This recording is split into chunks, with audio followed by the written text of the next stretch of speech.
Hai semuanya, nama saya Natalia, saya berumur 19 tahun. Saya adalah student unitar mengambil Diploma in Early Childhood Education. Saya berasal dari Lawas, Sarawak. Oke, perkara yang mendorong saya untuk mengikuti kelas SMA ialah saya ingin mengenal Tuhan lebih dalam dari yang sebelum ini dengan saya ingin belajar lebih dalam lagi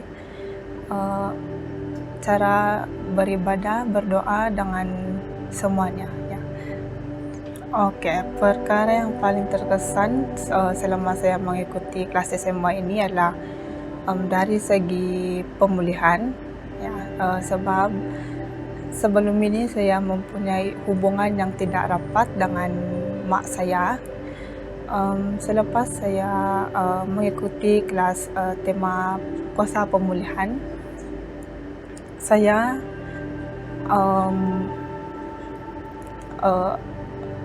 mengaku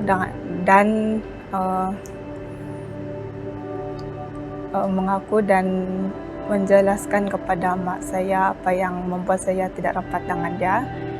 Dan selepas dengan kejadian itu, puji Tuhan sekarang saya berasa lebih dekat dengan mak saya. Saya sekarang sering share apa masalah saya dengan mak saya.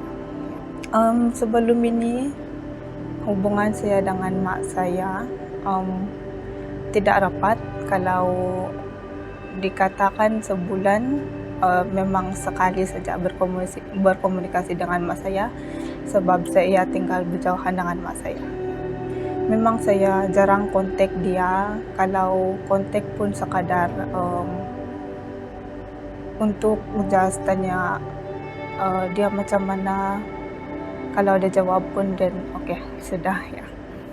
Oke, penyebab yang membuat saya tidak begitu rapat dengan mak saya ialah dari kecil saya dibesarkan oleh nenek dengan datuk saya. Memang fully dengan nenek dengan datuk.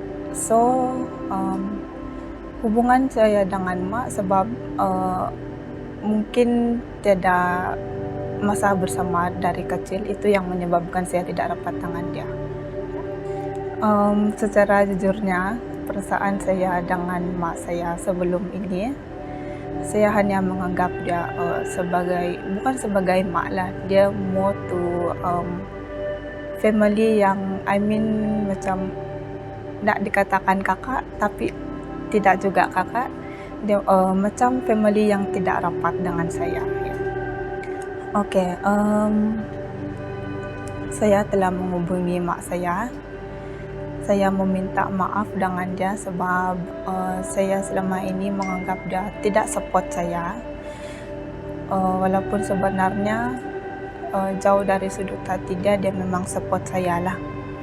Dia memang still anggap saya macam anak dia macam dia berikan kasih sayang, tapi saya yang tidak nampak. So saya call dia, saya minta maaf, dan saya cakap sorry selama ini saya tidak menganggap kamu macam wujud, tidak anggap kamu macam sayang saya. Dan dia cakap it's okay, saya faham juga. Oke, perasaan saya selepas telefon dia adalah saya berasa macam satu yang terkumpul di hati saya macam terlepas. Saya berasa sangat lega dan for now I'm so happy. Saya akan keep on contact dia. If dia ada masalah or saya ada masalah, saya akan keep sharing dengan dia supaya kami berdua dapat saling communicate, saling membantu. Saya rasa itu adalah cara saya dapat mengeratkan lagi hubungan saya dengan dia since kami dua tidak duduk bersama. Tanggapan saya adalah Tuhan itu memang sentiasa ada dengan saya, dia akan keep on memberitahu ataupun tegur saya dengan apa yang dia lakukan. Mungkin mengambil masa yang lama, tapi akan tepat pada waktunya mukjizat itu akan terjadi ya. Seperti ya saya dengan mak saya sekarang sudah oke, walaupun mengambil masa yang agak lama lah untuk kami dua mengeratkannya. Saya akan sentiasa mengutamakan Tuhan dalam hidup saya, dengan saya akan sentiasa meminta pertolongan dari Dia, meminta Dia untuk mengajar saya macam mana untuk keep on beri komitmen dengan Dia, dengan saya akan terus melayani Dia, berdoa kepadanya, membaca firman Tuhan dan mempercayai firman Tuhan itu. Tuhan itu sangat baik. Dia akan sentiasa ada dengan orang yang meminta pertolongan dengan Dia. Dia akan sentiasa di sisi kita.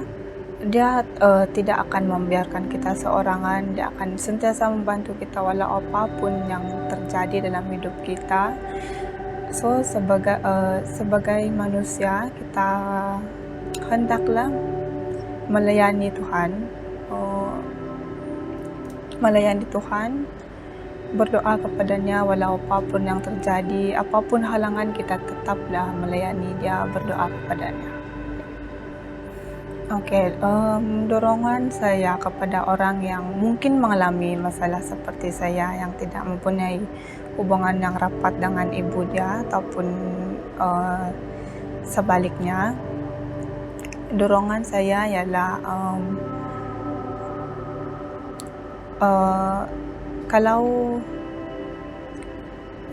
gereja macam gereja ini mengadakan kelas murid Yesus ini, saya rekomen supaya